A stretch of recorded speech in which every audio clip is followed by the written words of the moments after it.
ನೋಡಿ, ಇದಕ್ಕೆ ಹೇಳೋದು ಭಗವದ್ಗೀತೆ ಓದಿರ್ತೀವಿ, ಬಟ್ ಹೀಗೆ ಆಳವಾಗಿ ಇಳಿದಾಗಲೇ ಅದು ಅರ್ಥ ಆಗುತ್ತೆ. ಯಾಕಂದರೆ ಭಗವದ್ಗೀತೆನ ಪೂರ್ತಿ ಓದ್ತಿರ್ತಾರೆ, ಅವ್ರ ಜೀವನದಲ್ಲೇ ಹೇಗೆ ಬದುಕಬೇಕು ಹಾಗೆ ಬದುಕ್ತಾ ಇರಲ್ಲ. ಊರವ್ರಿಗೆಲ್ಲ ಭಗವದ್ಗೀತೆ ಪ್ರವಚನ ಮಾಡ್ತಾ ಇರ್ತಾರೆ. ಎಷ್ಟೋ ಕಡೆ ನೋಡಿದ್ದೀವಿ ನಾವು. ಇಂಥವ್ರು ಅಂಥವ್ರು ಅಂತ ಹೇಳ್ತಿಲ್ಲ, ತುಂಬ ಜನ ಆ ಥರ ಇರ್ತಾರೆ. ಅದಕ್ಕೆ ಹೇಳೋದು ಭಗವದ್ಗೀತೆನ ಓದೋದಲ್ಲ, ಅರ್ಥ ಮಾಡ್ಕೊಳ್ಳೋದಲ್ಲ, ಅದು ಜೀವಿಸೋದು. ಕೃಷ್ಣ ನನಗೆ ಹೇಳ್ತಿದ್ದಾನೆ ಅಂತ ಅನ್ಕೋಬೇಕು ಇಲ್ಲ, ಪ್ರಯತ್ನ ಮಾಡಿ ಅವ್ರಿಗೆ ಸಹಾಯ ಮಾಡಿ ಬಿಡೋದಕ್ಕೆ. ಅವ್ರಿಗೇನು ಕೊರತೆ ಇದೆ ಅದನ್ನು ಫುಲ್ಫಿಲ್ ಮಾಡೋದ್ರ ಕಡೆಗೆ ನೀವು ಗಮನ ಕೊಡಿ. ಆದರೆ ನೋವು ಅನುಭವಿಸೋದ್ರಲ್ಲಿ ಅರ್ಥನೇ ಇಲ್ಲ ಅಂತ ಹೇಳ್ತಾ ಇದ್ದಾರೆ. ಹಾಗೆ ನೀನು ಯುದ್ಧ ಮಾಡಿ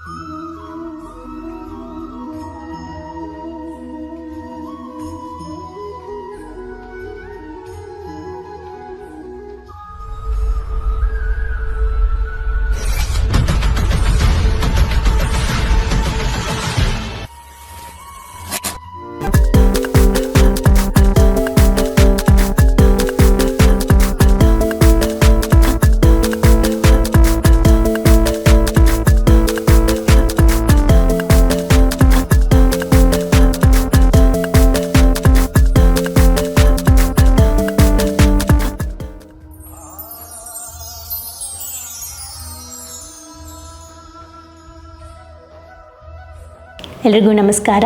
ಜಗದೀಶ ಶರ್ಮಾ ಸಂಪಾಸರ್ ಬರ್ತಿರುವಂತಹ ಪುಸ್ತಕ ಭಗವದ್ಗೀತೆ. ನಿಮಗೆ ಬೇಕಾದದ್ದು ಭಗವದ್ಗೀತೆಯಲ್ಲಿದೆ. ಬನ್ನಿ ಕಂಟಿನ್ಯೂ ಮಾಡೋಣ. ಈಗ ಶ್ರೀಕೃಷ್ಣ ಅರ್ಜುನನಿಗೆ ಹೇಳ್ತಾ ಹೋಗ್ತಾರೆ. ಆ್ಯಂಡ್ ಅದಕ್ಕೆ ಮುಂಚೆ ನಿಜವಾಗ್ಲೂ ನಿಮಗೆ ಇದು ಇಷ್ಟ ಆಗ್ತಾ ಇದ್ದರೆ ಲೈಕ್ ಮಾಡಿ, ಶೇರ್ ಮಾಡಿ, ಕಮೆಂಟ್ ಮಾಡಿ. ಯಾಕೆ ಹೇಳ್ತಾ ಇದ್ದೀನಿ, ಅದರಿಂದ ಒಂದು ಕಾಂಟ್ರಿಬ್ಯೂಷನ್ ಆಗಲಿ ಅಂತ. ಮಾಡಿದ್ರೆ ಒಳ್ಳೆಯದು, ಮಾಡಲಿಲ್ಲ ದಟ್ಸ್ ಓಕೆ. ಏನು ಹೇಳ್ತಿದ್ದಾರೆ ಕೃಷ್ಣ?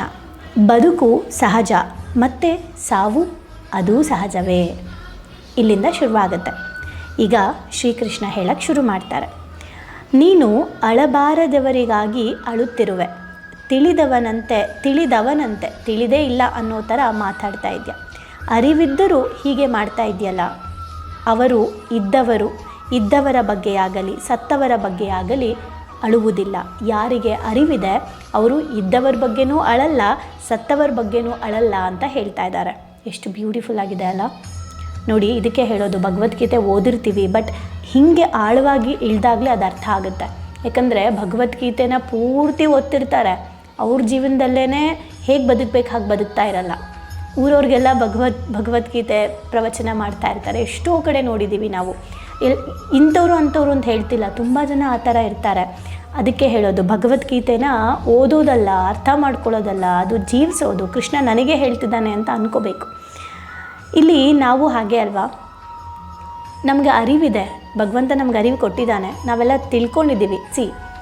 ಗೊತ್ತಿಲ್ಲದೆ ನಾವೇನೂ ಮಾಡ್ತಾ ಇಲ್ಲ. ತುಂಬ ಅಪರೂಪ ಗೊತ್ತಿಲ್ಲದೆ ಮಾಡೋದು, ಬಟ್ ಗೊತ್ತಿದ್ದು ನಾವು ಮಾಡ್ತಾ ಇರ್ತೀವಿ. ಓಕೆ, ಸೊ ಅರಿತವನಾಗಿ ಹಿಂಗೆಲ್ಲ ಮಾಡ್ತಿದ್ಯಲ್ಲ, ಯಾರು ಅರ್ತಿರ್ತಾರೆ ಅವರು ಇದ್ದವರ ಬಗ್ಗೆ ಆಗಲಿ ಸತ್ತವರ ಬಗ್ಗೆ ಆಗಲಿ ಯೋಚನೆ ಮಾಡಲ್ಲ ಅಂತ ಹೇಳ್ತಿದ್ದಾರೆ. ಅದಕ್ಕೊಂದು ಒಳ್ಳೆ ಎಕ್ಸಾಂಪಲ್ ಕೊಟ್ಟಿದ್ದಾರೆ. ದೇವಕಿ ವಸುದೇವರ ಮಗನಾದ ನಾನು ಮೊದಲು ಇರಲಿಲ್ಲ. ಪಾಂಡು ಕುಂತಿಯ ಮಗನಾದ ನೀನು ಮೊದಲು ಇರಲಿಲ್ಲ. ಇಲ್ಲಿರುವ ಯಾವ ರಾಜರೂ ಇರಲಿಲ್ಲ. ಅಷ್ಟೇ ಅಲ್ಲ, ನಾನು ನೀನು ಇವರು ಯಾರು ಮುಂದೆ ಇರುವುದೂ ಇಲ್ಲ. ಇಲ್ಲಿಗೆ ಫಸ್ಟ್ ಅರ್ಥ ಮಾಡ್ಕೊಳ್ಳೋಣ. ನಾನು ತಾರಾ ಇವಾಗಿದ್ದೀನಿ, ಬಟ್ ನಾನು ಮೇ 15, 1992 ನನ್ನ ಬರ್ತ್. ಓಕೆ, ಅದ್ರದ ಹಿಂದಿನ ಇದರಲ್ಲಿ 9 ತಿಂಗಳು ನನ್ನ ತಾಯಿ ಗರ್ಭದಲ್ಲಿದ್ದೆ. ಕರೆಕ್ಟಾ? ಅದ್ರ ಹಿಂದೆ ನಾನು ಇರಲೇ ಇಲ್ಲ. ಅಂದರೆ ನನ್ನ ದೇಹ ಇರಲೇ ಇಲ್ಲ, ನಾನು ತಾರಾ ಅಂತ ಇರಲೇ ಇಲ್ಲ. ತಾಯಿ ಗರ್ಭದಲ್ಲೂ ಮಗು ಅಷ್ಟೇ, ಹುಟ್ಟಿದ ಮೇಲೆ ನಾನು ತಾರಾ ಅಂತ ಹೆಸರು ಬಂತು, ನಾನು ಅಂತ ಆದೆ ಅಲ್ವಾ. ಸೊ ನಾನು ಇರಲೇ ಇಲ್ಲ. ಹಾಗೆ ನೀವುಗಳು ಕೂಡ, ನಾವು ಯಾರೂ ಇರಲಿಲ್ಲ ಇಲ್ಲಿ. ಎಲ್ಲ 20 ವರ್ಷ 30 ವರ್ಷ ಹಿಂಗೆ. ಇವತ್ತು ಹುಟ್ಟಿದ ಮಗುನೂ ನೆನ್ನೆ ಇರಲಿಲ್ಲ ಅಲ್ವಾ. ಕರೆಕ್ಟ್, ಭೂಮಿ ಮೇಲೆ ಇರಲಿಲ್ಲ. ಇದು ಸತ್ಯ. ಇನ್ನೊಂದು ಸತ್ಯ, ಯಾರೂ ಇರೋದೂ ಇಲ್ಲ. ಇವತ್ತು ನನಗೆ ಇವ್ರನ್ನ ಬಿಟ್ಟು ಬದುಕೋಕ್ಕಾಗ್ತಿಲ್ಲ, ಅವ್ರನ್ನ ಬಿಟ್ಟು ಬದುಕೋಕ್ಕಾಗ್ತಿಲ್ಲ, ಈ ಪ್ರಾಬ್ಲಮ್ ಆ ಪ್ರಾಬ್ಲಮ್ ಅಂತೀವಿ. ಒಂದು ದಿನ ಬರುತ್ತೆ, ಪ್ರಾಬ್ಲಮ್ಮೇ ಇರಲ್ಲ, ಪ್ರಾಬ್ಲಮ್ ಕಾಣೋದೇ ಇಲ್ಲ ನಮಗೆ, ಬಿಕಾಸ್ ನಾವೇ ಇರೋದಿಲ್ಲ. ಓಕೆ, ಇವೆರಡೂ ಸತ್ಯ. ಇಲ್ಲಿ ಯಾವುದು ಇದ್ದಂತೆಯೇ ಇರೋದಿಲ್ಲ, ಯಾವುದು ಇದ್ದಂತೆ ಇರೋಲ್ಲ, ನಿರಂತರವಾಗಿ ಬದಲಾಗುತ್ತಲೇ ಇರುತ್ತೆ. ಸೋತವರು ನಾಳೆ ಗೆಲ್ತಾರೆ, ಇವತ್ತು ಕಷ್ಟದಲ್ಲಿರೋರು ನಾಳೆ ಸುಖದಲ್ಲಿರ್ತಾರೆ, ಇವತ್ತು ಸುಖದಲ್ಲಿರೋರು ನಾಳೆ ಕಷ್ಟದಲ್ಲಿರ್ತಾರೆ, ಇವತ್ತು ಮೇಲಿರೋರು ನಾಳೆ ಕೆಳಗಿರ್ತಾರೆ, ನಾಳೆ ಕೆಳಗಿರೋರು ನಾಡಿದ್ದು ಮೇಲಿರ್ತಾರೆ. ಹಾಗೆ ಪರಿವರ್ತನೆ ಸೃಷ್ಟಿಯ ಸಹಜತೆ. ಹುಟ್ಟಿದಾಗ ನೀನು ಮಗುವಾಗಿದ್ದೆ, ಆಮೇಲೆ ಹುಡುಗ ಆದೆ, ಆಮೇಲೆ ಯೌವನ, ಆಮೇಲೆ ಮುಪ್ಪು, ಒಂದು ದಿನ ಸಾವು. ಅಲ್ಲಿಗೆ ಎಲ್ಲನೂ ಮುಗೀತು ಅಂತ ಅಂದ್ಕೊಂಬೇಡ. ಸಾವೇ ಎಲ್ಲದಕ್ಕೂ ಎಂಡ್ ಅನ್ಕೋತೀವಲ್ಲ, ಹಂಗೆ ಅಂದ್ಕೊಂಬೇಡಿ. ಯಾಕೆ? ಯಾವುದೂ ಮುಗಿಯೋದಿಲ್ಲ. ಮಗುವಾಗಿದ್ದ ನಾನು ಯುವಕ ಆದೆ ಅಲ್ವಾ, ಮಗುವಾಗೇ ಇರ್ತೀನ? ಇಲ್ಲ. ಮಗು ದೊಡ್ಡವನಾಗೋದನ್ನು ನಾವು ಒಪ್ಕೋತೀವಿ. ನನ್ನ ಮಗ ದೊಡ್ಡವನಾಗ್ತಾ ಇದ್ದಾನೆ. ಇವಾಗ ನೋಡಿ, ಒಂದು ಮಗು, ಈಗ ನನ್ನ ಮಗ ದೊಡ್ಡವನಾಗ್ತಾನೆ, ಅವನಿಗೆ ನಾನು ಎಜುಕೇಷನಿಗೆ ಅಮೌಂಟ್ ಇಡಬೇಕು, ಅವ್ನ ಮದುವೆ, ಈ ಥರ ಎಲ್ಲ ನಾವು ಯೋಚನೆ ಮಾಡ್ತೀವಿ. ಅವ್ನ ಲೈಫ್ ಸೆಟಲ್ ಮಾಡಬೇಕಪ್ಪ ಅಂತ. ಕರೆಕ್ಟ್ ಅಲ್ವಾ? ಅಂದರೆ ನಮಗೆ ಗೊತ್ತು ಅವ್ನು ಹೀಗೆ ಇರಲ್ಲ, ನೆಕ್ಸ್ಟ್ ಅವ್ನು ಸ್ಕೂಲಿಗೆ ಹೋಗ್ತಾನೆ, ಕಾಲೇಜಿಗೆ ಹೋಗ್ತಾನೆ ಅಂಥೇಳಿ ನಾವು ಈಗಲಿಂದಾನೇ ಆ ಕಾಲೇಜ್ಗೆ ಇಡಬೇಕಾಗಿರೋ ದುಡ್ಡು, ಅವ್ನು ಮುಂದೆ ಏನಾದ್ರು ಬಿಸ್ನೆಸ್ ಮಾಡಿದ್ರೆ ಅದಕ್ಕೆ ಇರಬೇಕಾಗಿರೋ ದುಡ್ಡು ಕೂಡ ನಾವು ಇವಾಗಲೇ ಯೋಚನೆ ಮಾಡೋಕ್ಕೆ ಶುರು ಮಾಡ್ತೀವಿ. ಹೆಣ್ಮಕ್ಳಾದರೆ ಮದುವೆ ಆಗೋದ್ರ ಬಗ್ಗೆ ಯೋಚನೆ ಮಾಡ್ತೀವಿ, ಅವ್ರ ಮದುವೆ ಮಾಡೋದ್ರ ಬಗ್ಗೆ ಯೋಚನೆ ಮಾಡ್ತೀವಿ. ಈ ಸತ್ಯ ನಮಗೆ ಗೊತ್ತಿದೆ.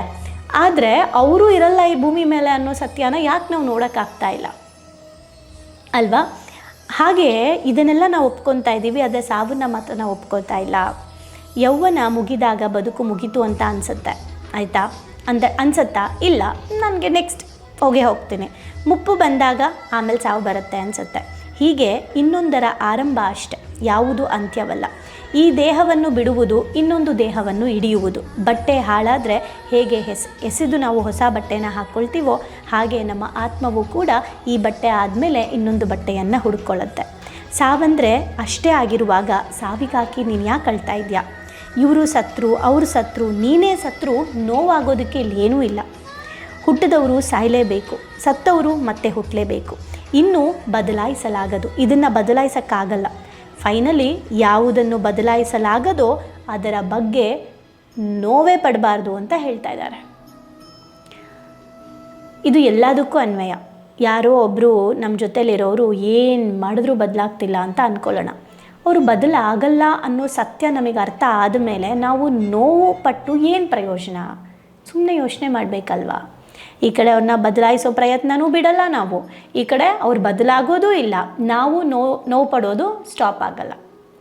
ಒಬ್ಬ ವ್ಯಕ್ತಿನ ಬದಲಾಯಿಸೋಕ್ಕಾಗಲ್ಲ ಅನ್ನೋ ಸತ್ಯ ಅರ್ಥ ಮಾಡಿಕೊಂಡು ನಾವು ಅದನ್ನು ಒಪ್ಕೊಂಡ್ಬಿಟ್ರೆ ನಾವಾದರೂ ನೆಮ್ಮದಿಯಿಂದ ಬದುಕಬಹುದು. ಕರೆಕ್ಟ್ ಅಲ್ವಾ? ಇಲ್ಲಿ ನಾವು ಬದಲಾವಣೆ ಮಾಡಬೇಕಾಗಿರೋದು ಒಂದೇ ಕಡೆ, ಅದು ನಮ್ಮ ಆತ್ಮದ ಒಳಗೆ ಆತ್ಮಾವಲೋಕನ ಮಾಡ್ಕೊಳ್ಳುವಂತಹ ಸಮಯ ಇದಾಗಿದೆ. ಓಕೆ, ಸೊ ಎಷ್ಟೋ ಜನ ಹೇಳ್ತಾರೆ, ಮ್ಯಾಮ್ 10 ವರ್ಷದಿಂದ ಅವ್ರು ಕುಡಿಯೋದು ಬಿಡ್ತಾ ಇಲ್ಲ, ನನಗದನ್ನು ನೋಡೋಕ್ಕಾಗ್ತಾ ಇಲ್ಲ. 10 ವರ್ಷದಿಂದ ಅವ್ರು ಇಷ್ಟೆಲ್ಲ ಪ್ರಯತ್ನ ಮಾಡಿ ಕುಡಿಯೋದು ಬಿಡ್ತಾ ಇಲ್ಲ ಅಂದರೆ ನೆಕ್ಸ್ಟು ಬಿಡ್ತಾರೆ ಅಂತ ನೀವು ನೋವು ಪಡೋದ್ರಲ್ಲಿ ಅರ್ಥ ಇಲ್ಲ. ಪ್ರಯತ್ನ ಮಾಡಿ ಅವ್ರಿಗೆ ಸಹಾಯ ಮಾಡಿ ಬಿಡೋದಕ್ಕೆ, ಅವ್ರಿಗೇನು ಕೊರತೆ ಇದೆ ಅದನ್ನು ಫುಲ್ಫಿಲ್ ಮಾಡೋದ್ರ ಕಡೆಗೆ ನೀವು ಗಮನ ಕೊಡಿ. ಆದರೆ ನೋವು ಅನುಭವಿಸೋದ್ರಲ್ಲಿ ಅರ್ಥನೇ ಇಲ್ಲ ಅಂತ ಹೇಳ್ತಾ ಇದ್ದಾರೆ. ಹಾಗೆ ನೀನು ಯುದ್ಧ ಮಾಡೋಕ್ಕೆ ಮುಂಚೆನೇ ಏನಾಗುತ್ತೋ ಅಂತ ನೀನು ಪರಿಣಾಮನ ನೋಡಿ ಹೆದರ್ತಾ ಇದೆಯಾ? ಫೈನಲಿ ಯಾರೋ ಒಬ್ಬರು ಸಾಯಲೇಬೇಕು, ಅದು ಸತ್ಯ. ಆದರೆ ಆ ಸತ್ಯವನ್ನು ನೋಡಿ ನೀನು ಹೆದರ್ತಾ ಇದೆಯಾ? ಸತ್ಯವನ್ನು ನೋಡಿ ಹೆದರಬೇಕಾಗಿಲ್ಲ. ಸತ್ಯನ ತಿಳ್ಕೊಂಡವ್ರಿಗೆ ಭಯನೇ ಇರಲ್ಲ, ಯಾಕಂದರೆ ಅದೇ ಸತ್ಯ. ನೀವು ಭಯಪಟ್ಟರು, ನೀವು ಭಯ ಪಡದೇ ಇದ್ದರೂ ಸತ್ಯನ ಚೇಂಜ್ ಮಾಡೋಕ್ಕಾಗಲ್ಲ. ಅದನ್ನು ಶ್ರೀಕೃಷ್ಣ ಹೇಳ್ತಾ ಇದ್ದಾರೆ. ಓಕೆ, ಸೊ ನೀನು ಇದೆಲ್ಲ ತಲೆ ಕೆಡ್ಸ್ಕೊಬೇಡ, ನೀನು ಯಾವೂ ಇಲ್ಲಿರೋದಿಲ್ಲ ಅಂತ. ಹಾಗೆ ನಮ್ಮ ಜೀವನದಲ್ಲಿ ಇವತ್ತಿರೋ ನೋವುಗಳು ನಾಳೆ ಇರಲ್ಲ. ನಾಡಿಗೆ ಬರೋ ನೋವಿಗೆ ನಮ್ಮಲ್ಲಿ ಜ್ಞಾನ ಇದ್ದರೆ ಅದಕ್ಕೂ ನಾವು ಪ್ರಿಪೇರ್ ಆಗಿರ್ತೀವಿ. ಅಂದಮೇಲೆ ನೋವು ಯಾಕೆ? ಯಾವುದೂ ಶಾಶ್ವತ ಅಲ್ಲ ಅಂದಮೇಲೆ ಎಕ್ಸ್ಪೆಕ್ಟೇಷನ್ಸ್ ಯಾಕೆ? ಆರಾಮ್ಸೆ ನಾವು ನಮ್ಮ ಜೀವನನ ಕಷ್ಟಪಟ್ಟು ದುಡಿಯೋಣ, ಸಂಪಾದನೆ ಮಾಡೋಣ, ಏನು ಬೇಕೋ ಅದನ್ನು ತೊಗೊಳ್ಳೋಣ. ಅತಿಯಾಗಿ ಏನೇನೋ ಮಾಡ್ಕೊಳ್ಳೋಕ್ಕೋಗಿ, ಅತಿಯಾಗಿ ಯಾರಿಗೋಸ್ಕರ ತೋರ್ಸೋಕ್ಕೋಗಿ, ನಮ್ಮ ಲಿಮಿಟ್ ಕ್ರಾಸ್ ಮಾಡಿ ಏನೇನೋ ಮಾಡೋಕ್ಕೋಗಿ ನೆಮ್ಮದಿನೂ ಹಾಳು ಮಾಡ್ಕೊಳ್ಳೋದು ಬೇಡ. ಏನೇನಿದೆ ನಮ್ಮ ದುಡಿಮೆನ ಜಾಸ್ತಿ ಮಾಡ್ಕೊಳ್ಳೋಣ, ಕನಸನ್ನು ಫುಲ್ಫಿಲ್ ಮಾಡ್ಕೊಳ್ಳೋಣ. ಕನಸನ್ನು ಜಾಸ್ತಿ ಮಾಡಿಕೊಂಡು ದುಡಿಯೋದನ್ನು ಕಡಿಮೆ ಮಾಡೋದು ಸೋಮಾರಿತನದಿಂದ ಇರೋದು ಅಲ್ಲ. ನಿಮ್ಮ ಕನಸು ದೊಡ್ಡದಾಗಿದೆ ಅಂದರೆ ಅದಕ್ಕೆ ಬೇಕಾಗಿರೋ ಶ್ರಮ ಅಷ್ಟೇ ನಾವು ಹಾಕಬೇಕಾಗಿದೆ. ಏನು ಸಿಗಬೇಕು, ಏನು ಬರಬೇಕು ಅದು ಬರುತ್ತೆ. ಯಾವುದು ಬರಲಿ, ಯಾವುದು ಬರದೇ ಇರಲಿ, ನಾವು ನೋವನ್ನಂತೂ ಪಡ್ಕೋಬಾರ್ದು. ಯಾಕಂದರೆ ಯಾವುದು ಶಾಶ್ವತ ಅಲ್ಲ. ಏನು ಮೇಡಮ್ ದುಡ್ಡು ಮಾಡಿ ಅಂತೀರಾ, ಈ ಕಡೆ ನೋವು ಪಡಬೇಡಿ ಅಂತೀರಾ, ಬಂದರೆ ಬರಲಿ ಅಂತೀರಾ, ಬರ್ದಿದ್ರು ಇರಲಿ ಅಂತೀರಾ ಅಂತ ಕೆಲವ್ರು ಕೇಳ್ಬೋದು. ನಾನು ವಾಸ್ತವ ಸತ್ಯ ಹೇಳ್ತಾ ಇದ್ದೀನಿ. ಯಾವುದೇ ಬರಲಿ ಬರದೇ ಇರಲಿ ನಿಮ್ಮ ನೆಮ್ಮದಿ ತುಂಬ ಇಂಪಾರ್ಟೆಂಟ್ ಅನ್ನೋ ಅರ್ಥ ಮಾಡ್ಸೋಕ್ಕೆ ನಾನು ಇದನ್ನು ಹೇಳ್ತಾ ಇದ್ದೀನಿ. ಸೊ ಶ್ರೀಕೃಷ್ಣ ಪರಮಾತ್ಮ ಅರ್ಜುನನಿಗೆ ಹೇಳಿದ್ದು ಇದೆ, ನಮ್ಮೆಲ್ರಿಗೂ ಹೇಳಿರೋದು ಇದೆ. ಸೊ ಬದಲಾಯಿಸೋಕ್ಕಾಗದೇ ಇರೋದ್ರ ಬಗ್ಗೆ ನೋವು ಪಡ್ಕೊಂಡು ಪ್ರಯೋಜನ ಇಲ್ಲ. ಹಾಗಾಗಿ ನೋವು ಪಡ್ಕೋಬೇಡಿ. ವಾಸ್ತವ ಸತ್ಯಗಳನ್ನು ಒಪ್ಪುವಂತಹ ಶಕ್ತಿ ಭಗವಂತ ನಮಗೆ ಕೊಡಲಿ ಅಂತ ಪ್ರಾರ್ಥನೆ ಮಾಡಿ, ನಮ್ಮ ಕರ್ತವ್ಯ ಏನಿದೆ, ನಮ್ಮ ಕೆಲಸ ಏನಿದೆ, ನಮ್ಮ ಜೀವನ ಯಾಕೆ ಭಗವಂತ ಕಳಿಸಿದ್ದಾನೆ ಅದನ್ನು ಫುಲ್ಫಿಲ್ ಮಾಡಿ ಹೋಗೋ ಜವಾಬ್ದಾರಿ ಅಷ್ಟೇ ನಮ್ಮದು. ಫಲಗಳು ಅಥವಾ ಅದರ ಪರಿಣಾಮಗಳ ಬಗ್ಗೆ ಭಯ ಬೇಡ ಅನ್ನೋದನ್ನು ನಾವಿಲ್ಲಿ ತಿಳ್ಕೊಬೇಕಾಗಿದೆ. ಸೊ ಧೈರ್ಯವಾಗಿ ಜೀವನ ಮಾಡೋಣ. ಕೃಷ್ಣಾರ್ಪಣಮಸ್ತು.